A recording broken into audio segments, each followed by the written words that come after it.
एक महिला जो आज के दिन काफी खुश है क्योंकि आज उसके बेटे का जन्मदिन है और वह एक स्कूल में प्रिंसिपल भी होती है और सोचती है कि क्यों ना बेटे के 8वें जन्मदिन पर कुछ खास किया जाए। क्यों ना गरीब लोगों की मदद की जाए, क्यों ना गरीब लोगों के बच्चों को स्कूल में एडमिशन दिया जाए। तो चलिए दोस्तों, आज की है सच्ची घटना, दिल्ली की है।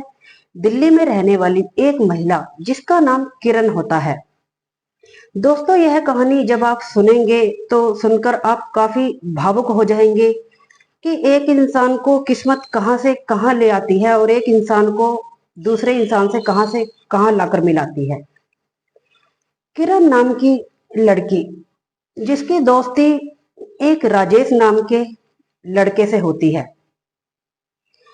दोनों की दोस्ती इतनी गहरी होती चली जाती है कि यह दोस्ती प्यार में बदलते समय नहीं लगता और धीरे धीरे ही काफी बातें होने लगती हैं और दोनों शादी करने का विचार करते हैं।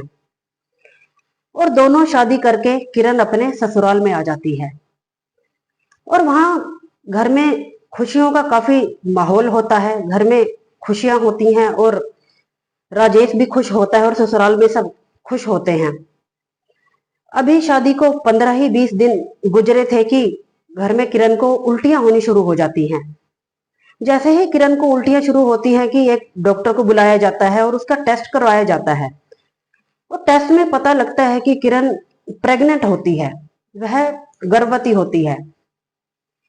तो जब घर में यह बात पता चलती है, ससुराल में पता चलती है, तो घर में हड़कंप मच जाता है और सास ससुर भी किरण को काफी भला बुरा बोलते हैं। और राजेश को भी पता होता है इस बात का, वह लेकिन चुप करके सारी बातें सुनता रहता है और वह अपने माता पिता को इतनी भी बताने की हिम्मत नहीं करता कि यह बच्चा मेरा है और मैं शादी से पहले भी किरण से मिलता रहा हूं। इसके बाद राजेश की आंखों के सामने ही किरण को धक्के मार के निकाल दिया जाता है। इसके बाद किरण काफी दुखी होती है, परेशान होती है और परेशान होकर वह अपनी एक बचपन की सहेली के पास फोन करती है और उसे सारी अपनी हुई बीती बताती है। इसके बाद सोनम बोलती है कि उसकी जो सहेली होती है उसका नाम सोनम होता है और वह कलकत्ता में रहती है और वहीं एक अच्छी कंपनी में नौकरी करती है। तो सोनम बोलती है कि किरण, तुम परेशान मत हो, मैं तुम्हारी टिकट बुक करवा देती हूँ, तुम जितनी जल्दी हो सके तुम कलकत्ता चली आओ। इसके बाद किरण जैसे ही कलकत्ता पहुंचती है तो वहां उसकी जो सहेली होती है सोनम बोलती है कि तुम अपना गर्भपात करवा दो। तो किरण बोलती है कि नहीं, गर्भपात तो मैं नहीं करवाऊंगी, यही मेरे जीने का सहारा है, मैं अपने बच्चे को जन्म दूंगी।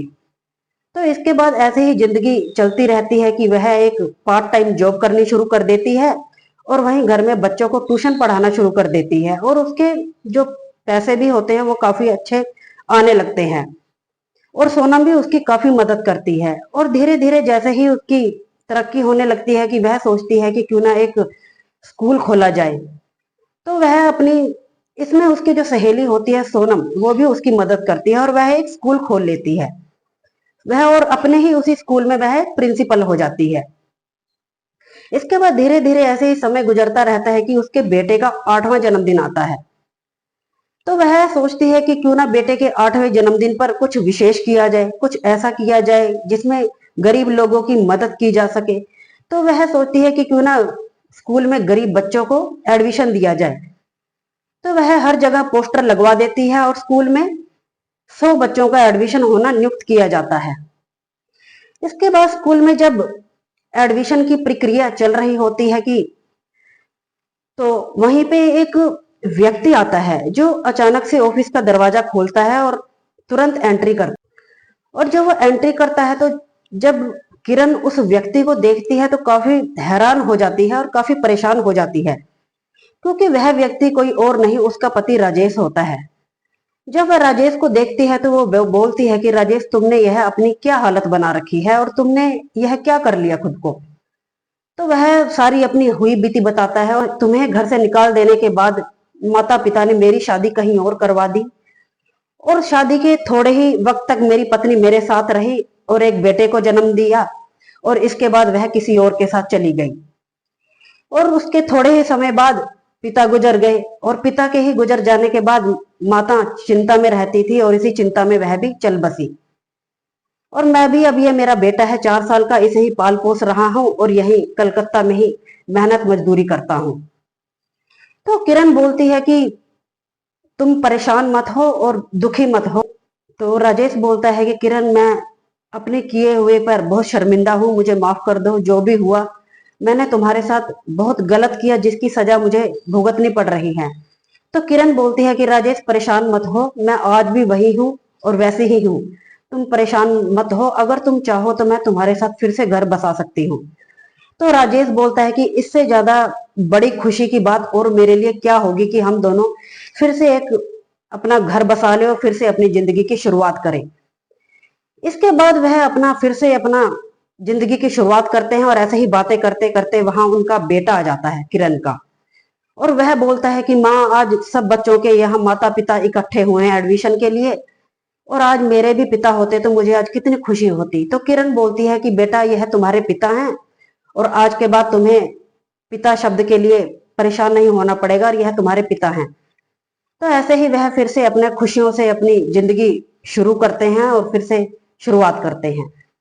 तो यह सच्ची कहानी सुनाने का उद्देश्य है किसी का दिल दुखाना या किसी को परेशान करना नहीं है। बस आपको जागरूक करना है कि इंसान को समय रहते अपनी चीजों को सुधार लेना चाहिए।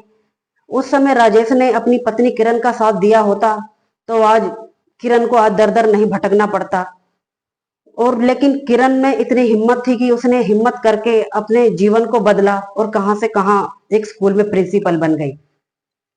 तो यह कहानी आपको कैसी लगी, लाइक एंड कमेंट करें। ऐसी ही और सच्ची कहानियों के लिए मेरे चैनल को सब्सक्राइब करें।